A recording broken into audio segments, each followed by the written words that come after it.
Party people, it's Ashley of SingleWomanChronicles.com, where being single is a beautiful choice rather than a miserable circumstance. And today I will be discussing my celibacy journey. It has been 5 years, so now what? I don't know, people. Now what?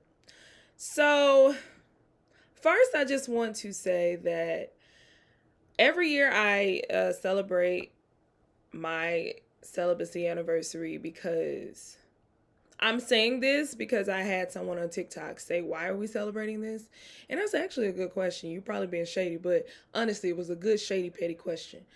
Um the reason I do so is because I set a goal and I'm accomplishing it every single year.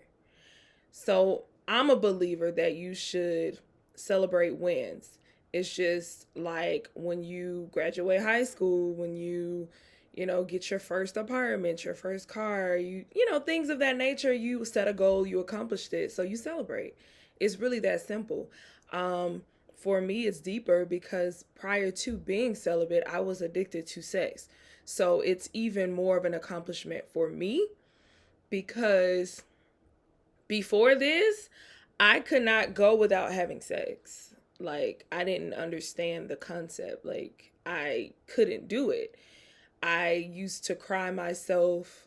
I used to cry after many encounters having sex because I didn't know why I kept doing it because it wasn't doing anything but hurting me.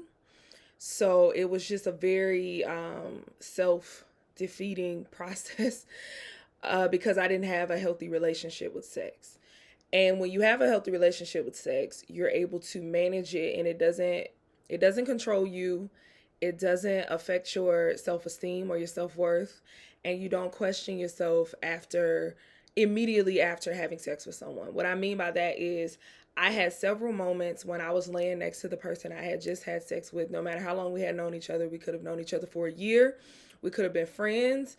It could have been a fresh person that I just liked and it just happened. But I always question, like, is this person going to call me tomorrow? That's really awful. Like, and a lot of people would, you have so many opinions. People will be like, well, why would you have sex with someone you don't know? You don't know somebody until you don't know. A lot of the times. What I mean by that is people, bruh, it's so many representatives out here. It have been times when I was having sex where I would wait a year to mess with someone and they switch up on me. Or it would be a friend of mine and I'd be like, oh, I can trust them because they're my friend. Just to realize that they really waited in the trenches just being my friend to have sex. Like, what? So never allow someone to make you feel bad because you had sex and someone just so happened to abandon you afterwards or just ghost you or whatever, because it's true, dudes will really become another person to win your heart just to get what they want. And I'm not saying this for everybody, but I'm saying this happens, and unfortunately it happens frequently. So that's why you got to guard your heart as well as your cootie cat. Guard your cootie cat, because when you guard your cootie cat, everything else flows from it. I know that's not scripture. that's really the scripture is guard your heart, everything flows from it. But you see what I'm saying? Because if you guard your cootie cat, there's a myth though. And I heard this guy say this. I'm really like rambling right now, but I'm going somewhere with this. I was watching this YouTube review and this guy was talking about how this girl was acting crazy on this television show after this guy dumped her. And he said obviously they had sex because a woman couldn't be that emotional over someone she hadn't had sex with. And that's an absolute lie. Just because you're not having sex with somebody doesn't mean you cannot attach to them or fall for them and have really heavy feelings. Because, sweetie boom boom, in this 5 years of celibacy, I have fallen for people. I have cried over people. I have thought that I connected with someone and it didn't work out. And I had high emotions over that.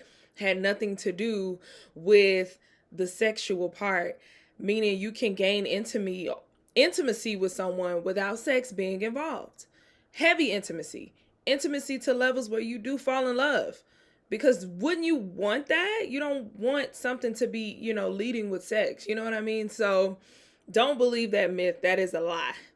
Now, when you don't have sex with them, I believe you can leave quicker.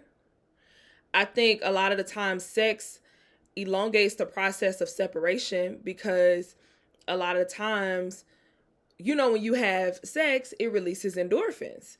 So y'all could be unequally yoked on everything in career and spirituality and sense of humor and just regular conversation, but that sex could be bussing and you'll stay just because that sex is bussing. Because every time you argue with that person, y'all have makeup sex, them endorphins tell you, you know what, he ain't even that bad. You know what, she ain't that crazy. I know she stabbed me in the arm with a pin the other day, but she good. Yeah. So it's a myth that you don't develop strong feelings and sex is just intensifies the feelings.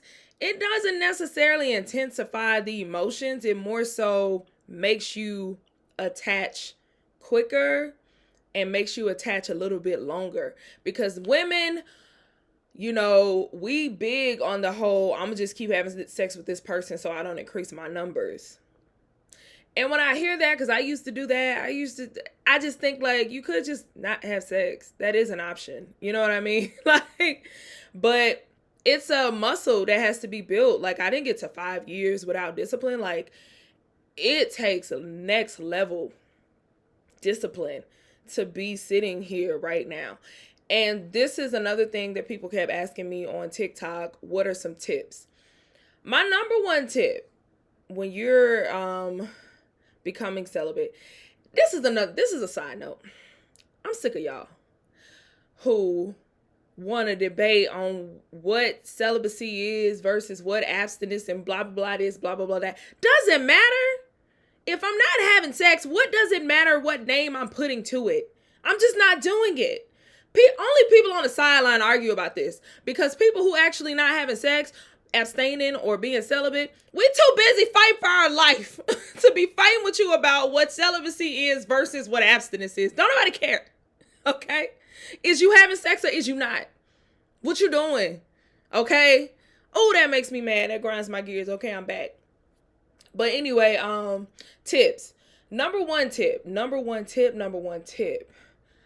Be very, very connected to your why. Your why cannot be something that is like shallow. Because when you get tempted, and on those days you want to quit, because you're going to want to quit a lot. You're going to want to say F it a lot. You're going to talk yourself into, you know what, if he just put the head in, you know what, if we just, do 2 pumps and that's it, you know what, he ain't even that bad. I could really just start over with nobody know.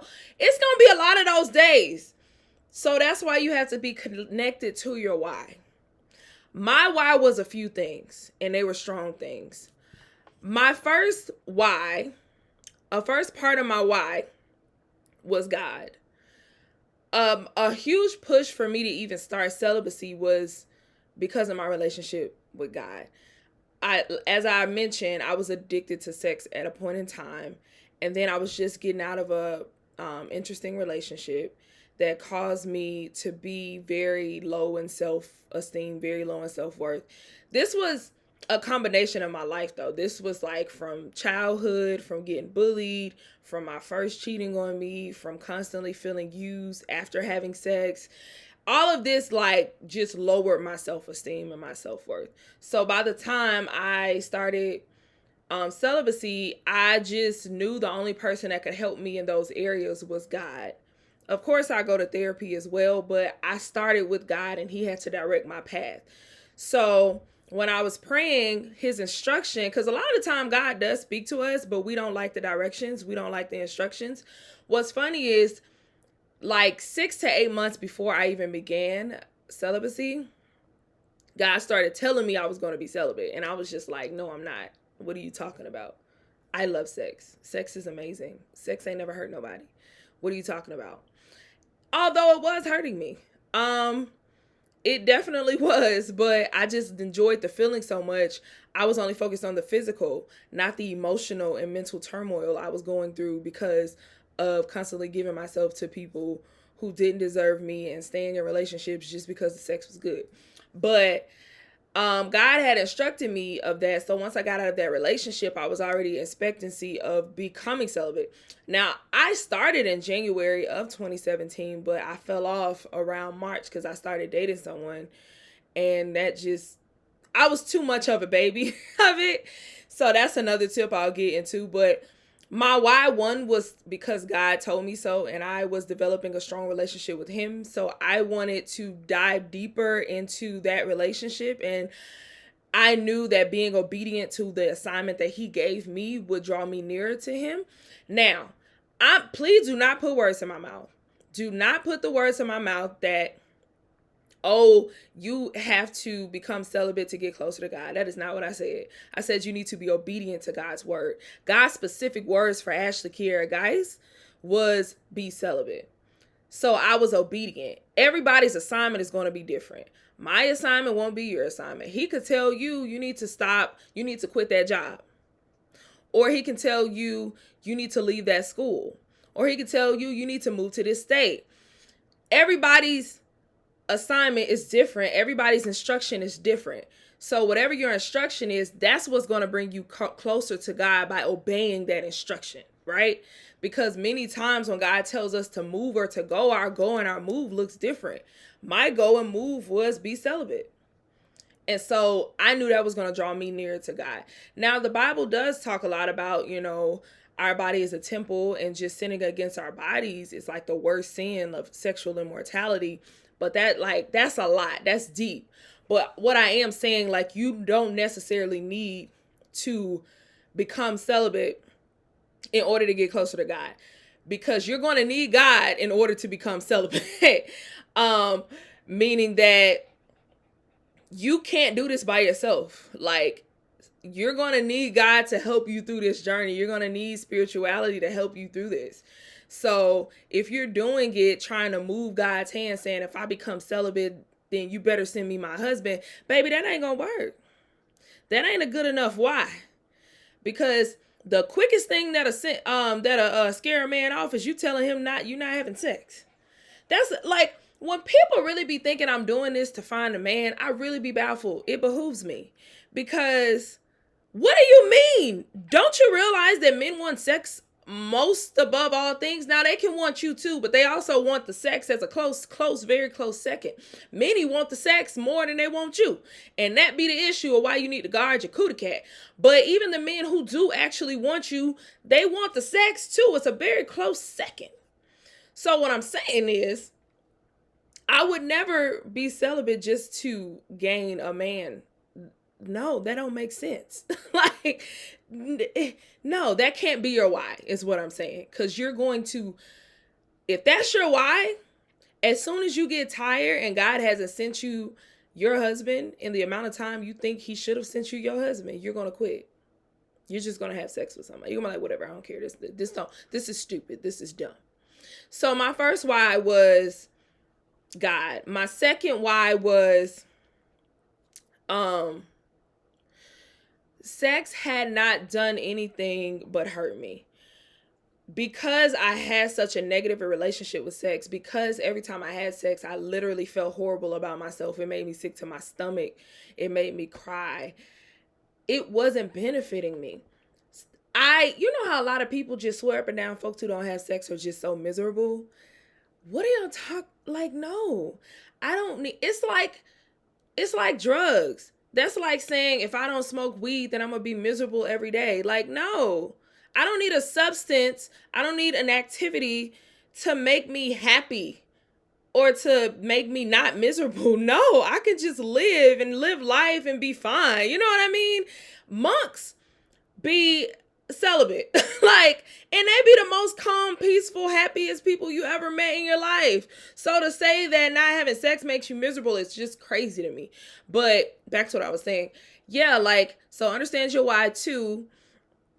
Oh, that's what I was saying. My second why, sorry y'all, I'm getting old, I be forgetting. My second why was, just sex hadn't done anything but hurt me. So I just felt it necessary to draw back, because I was having an awful experience in my dating life in the first place. So I'm like, what's one thing I can remove from it? Sex. And let's get that clarity.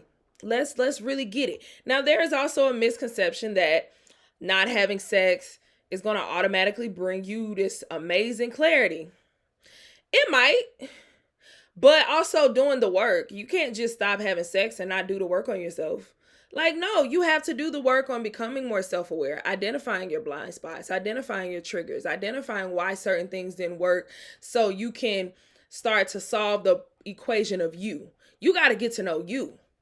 You got to learn some wisdom. You got to apply some knowledge here, baby. We got to do some things. It's not just one thing that makes everything else. Like, no, it's several things. It's the not having sex for me. It was the praying all the time for me. It was the going to therapy. It was the journaling. It was the exercising. It was the being really focused on myself. It was the not dating. And that's the tip number 2. Do not date too soon when you start your celibacy journey, because you're not going to win. Like, you're not going to make it. It's too tempting. It's too tempting. And I'm going to tell you right now, that first guy that you meet, I'm talking to my ladies, that first person that you meet, as soon as you become celibate, they're going to feel like the best thing since sliced bread. Because that's how it was for me. He was the best thing since sliced bread. And he was a great guy. We're still cool. Like, amazing person. Amazing person. But, sorry, y'all, my dog just sneezed. He just loves to interrupt me while I'm recording. But don't go dating too soon, because if you're really trying to make this commitment to yourself and not have sex because you have a strong why and a reason, you're going to have to give yourself at least 6 months. Honestly, I would say a year, but at least 6 months of not dating until you build that muscle, because this is a muscle you got to build. It's like eating better. It's like going to the gym. You really got to build this discipline muscle, because it ain't easy. It ain't easy. Okay? Like, so yeah, that would be tip number 2. Tip number 3, boundaries, boundaries, boundaries. You're not that strong. I don't care who you think you are. You're not that strong. At 5 years, I'm not that strong. So I know to put boundaries. I'm not staying the night. Ain't nobody spending the night. I'm not spending the night with nobody, because that just makes no sense. Because honestly, even if I don't do anything, I'm going to be laying there thinking about the fact that there is the male, somebody of the opposite sex laying next to me, and I could possibly get some if I wanted some. I'm not putting myself in that position. 2, alcohol. Alcohol, alcohol, alcohol. When you go out on a date, try to limit how much you drink, because of course, drinking alcohol is going to make you very, very kinky, and you're going to want to get your freak on. So, alcohol. Limit your alcohol intake. What else? What are some other boundaries? Cut off all previous sexual partners that were like your cut buddies and things, because on the times where you're going to be tempted to bust it, you don't even want them in your phone. So I already started deleting them, removing them, whatever. Yes. Okay.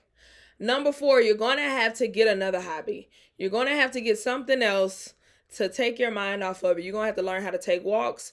You're going to have to be more focused on work. You're going to have to be more focused on God, your vision, your calling, something, even self-development, something, because the idle mind is the devil's playground. If your mind is idle and you ain't doing nothing in this time when you could be having sex, you're going to be going back to having sex. So those are some tips that I would tell you to do for sure, for sure. What's another one? Get 3, watch what you're consuming. Okay? Don't be consuming all these let me tell you 2 TV shows that I fast forward a lot of sex scenes, honestly. But the main ones, Power.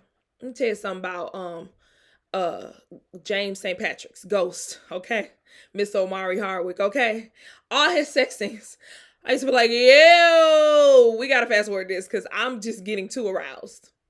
Insecure. Lawrence and Issa and them. It's too much. It's giving porn. It's too much. Like, I can't do it. I can't watch it. I gotta fast forward. You really have to, even certain music that talks about a lot of stuff, you have to watch it, because you don't realize how that stuff is making you horny. It's making you want to have sex. It's making you feel like the next person I see, the next somebody's son, I'm a hop his bones. So don't even torture yourself like that. It gives yourself unnecessary temptation that you don't need, because you already tempted already, because of you psychologically, biologically, you want the D, but you're trying to break habits, right? What's the last one? 4, get a good support system. Get you some friends. There are a lot of groups around who will encourage you, because a lot of people, especially in this over sexualized society, will tell you that, oh, you dumb, it's unnecessary, you ain't never gonna get no man, blah blah this and blah blah blah that. Girl, you already need to get you some. Girl, you 30 something talking about you ain't having sex, you sound dumb. But y'all having sex, and how is that working for you? How is it working for you? Is your life just so much better just because of sex? Is it? Is it just that much better because of sex? Like, please tell me. Is it? Is sex like the reason that your life is just so amazing, with flowers raining every day and sun shining? Is it? I'm pretty sure it's not. So leave me alone. But get you some support, because a lot of people will try to discourage you on this journey and make you feel less of yourself. Because when you first start, I'm going to tell you, as soon as you start, especially when you start dating again, you're going to have a dip in your self-esteem. Here's why. Because you're going to be thinking, since I'm not offering sex, that means I need to overcompensate and offer something else. I need you to get that out of your mind. Because honestly, first of all, being who you are, being amazing, that should be good enough either way. If you was having sex and if you weren't. You know what I mean? So just be you. Don't feel like you got to overcompensate, because the right person going to feel you. The right person ain't going to be trying to pressure you anyway. That's not even going to be a topic of conversation. Okay? Get it, got it. Another thing, a lot of people ask me about masturbation. I don't necessarily encourage it, because it only makes you want it more. Because once you start to like get that, I don't want to say the derogatory terms for it, but once you get that pleasure, your body's going to want more of it.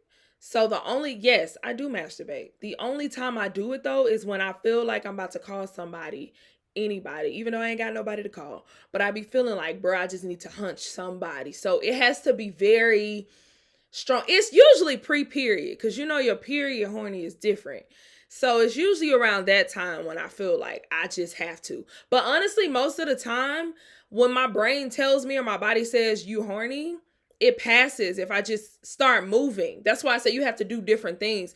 If I start to work on something on a computer, if I start watching TV, if I start cleaning up, if I take a walk, I'll forget and it'll just pass. So yes, that's what I mean. Everybody's journey is different. That's another tip I would say. Develop your journey, not nobody else's. Define your journey.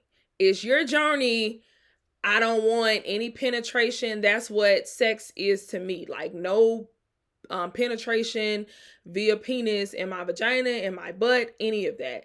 If you're like, no, I don't want it, I don't even want the oral, I don't want any of that, okay, cool. But develop your own journey. Don't be looking left or right. Develop your journey and what works for you. Even when it comes to masturbation, some people might be like, I don't even want to do that. Cool. Develop your journey. And don't let other people mind your business. Because for me, this is between me and God. Whatever I got going on, he deals with me. That's my source. I don't care about nobody else's judgment. Like, this is my journey. Okay? Okay. So develop your journey. Stick to it. Don't feel judged by nobody else, because they're not walking in your shoes. All right? Okay, cool. What else? I think that's it. So, what now for me? My best friend tells me all the time, the reason you start something isn't the reason you continue. And that really hit home for me lately, just coming up on this particular celibacy anniversary, because the reason I started is not the reason I'm continuing. So I started now these are not my whys, because I had to develop strong whys, because my whys shifted as I kept going. But these were reasons that, you know how you have a pro and a con list? These were the pros of why I was starting. One, I felt like sex um had ruined a lot of like situations for me, or I could have like left situations a little bit sooner, or if I would have had better dating experiences if I hadn't had sex with people, because I was doing it quickly sometimes and then that just ruined it or whatever. So I felt like it would improve my dating. Two, I um honestly, this is honesty hour. I'm gonna keep it a buck with y'all. Like, I did have that moment where I'm like, okay, if I become celibate, then God will send me my husband. I felt like that because I had listened and read about people like Sierra who met and got married with Russell within like a year of becoming celibate, and Megan Good. It was the same. Like, she was celibate for 9 months and then met, Devon. So I'm thinking like, yeah, if I do that, then I'll God go send me my man or whatever. And then also it was a challenge to myself because I always wanted to stop, but I had never done it. And I'm like, this time I'm going to do it. I'm going to keep the promise to myself. And keeping promises to yourself can really develop discipline, but also develop a lot of self-esteem because you realize like I could really do something that I set my mind to, right? So those were my reasons. Now my reasons, one is just the value I have on sex is so high. It's very expensive for me because I know what it comes with. So I don't want to have sex with anyone who I don't trust, I don't feel values me, I don't feel takes it as seriously as I take it. Like, I want to feel like a treasure. I want to feel like, this person gets the full me, not just my poo nanny. Because a lot of dudes, when they're having sex, they're just focused on the poo nanny. They're not focused on the fullness of you. And I feel like if you're having sex with someone who's focused on the fullness of who you are, I think it'll be even better. Like, I think you'd really get some good from that, you know? So, yeah, the value I have on it, and like, I just don't want to lay next to nobody and feel like, is this person gonna leave afterwards? Because that basically means they only valued me up until the point of sex. They don't fully value who I am. So that means I'm disposable to you because of the sex, if that makes sense, right? So, yeah, I just want more.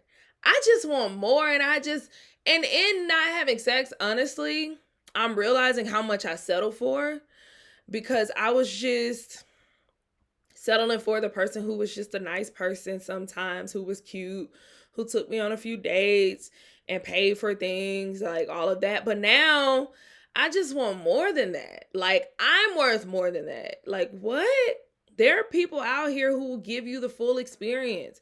There are people out here that you can literally thank God for. You know what I mean? There are people out here who will listen to you, who will want to be with you, who will fight for you, who will be consistent with you, who will communicate with you, who will want to build with you and want to challenge you and even be challenged by you. Like, there are people who, if you challenge them, they're appreciative of that. And not challenging in a bad way, but in a loving way. Like, hey, I didn't like when you said this to me, instead of just projecting and flipping it on you, they'll be like, oh, for real? Okay, tell me more. Let's like grow together. Let's see what we can do with that. You know what I mean? Like, I just want the full shebang now. So yeah. So the reason I'm doing it now isn't because necessarily, of course I love God and I want to please God, but I think I'm more laxed in the fact that I don't have to do that. Like, I don't have to have sex. That's what it is. I don't have the mindset that I have to have sex to get a man. I have to have sex in order to prove that I'm earning my way into his life. Like, I don't have to do that. I just don't. Now, if it ends like that and I end up having sex prematurely, because honestly, I'm gonna keep it real with y'all. Like, I don't know if I'm going to end up married. Like, I don't know. I would love to lie to you and be like, yeah, I know I'm gonna be married when I have. That's a lie. I'm taking this thing one day at a time. Like, that's what I want to happen. I wanted to be on my wedding day. And honestly, the level of trust, respect, love I have to have for somebody to give them sex, we might as well be married. But I don't know if that's going to be my journey, but I would love for it to be. And all I know is I'm going to take it one day, one step at a time, one day at a time, 1 minute at a time with God by my side in hopes that that happens and that is my story. But I don't know. But I can say that, like, that's not what I'm so much focused on, because I don't have to focus on that no more. I'm more so focused on who's going to come into my life and show me something that where I feel safe, where I feel like I can just give you all of me. And giving you all of me comes with the sex. You see what I mean? Like, I'm giving you my mind, I'm giving you my heart. Now I can give you my body as well. Because it's, because it's just too many times where we're giving our body first, but we don't even know if we can trust them with our heart. We don't know if we can trust them with our mind. We don't know if they're going to be a safe space for us. So why would you offer up sex just to get this person to lock you down when you don't even know if they're capable of carrying you emotionally, mentally, and physically? So that's where I am. What now for me is just, continuing to take it one day at a time. I'm more so praying. Every year I pray, like, okay, this is going to be my last year, because I'll meet that person that's going to be my person, be my safe space. And Lord, please let it be this year. So I hope to not make it to 6, because I hope that somebody will come and get me, y'all. Y'all pray for me. But in the meantime, I'm hopeful, I'm happy, I'm joyful, and I know that I'm making the right decision. I literally have no regrets. I have no regrets. Like, I haven't come across a person that I'm like, oh my God, if I would have had sex with him, then he would have stayed. That don't even make sense. That's a stupid statement. If I would have had sex with him, he would have stayed. What? Like, what? And yes, there will be dudes who will leave you because you didn't have sex with them. But those are the dudes you don't want to date anyway, because that means that they only value you for the sex. They're not looking at all the other benefits of you. They're only looking at what you got between your legs and how it's going to feel to get in between those legs. You know what I mean? So, yeah, it's wild out here, y'all. I have no regrets, and I'm joyful, and I'm just hopeful that my person is coming, and I'm keeping hope alive, y'all. Keeping hope alive. All right, well, y'all like, comment, share, subscribe. Let me know if y'all feeling it. Let me know if y'all want me to answer any other questions. All right, peace.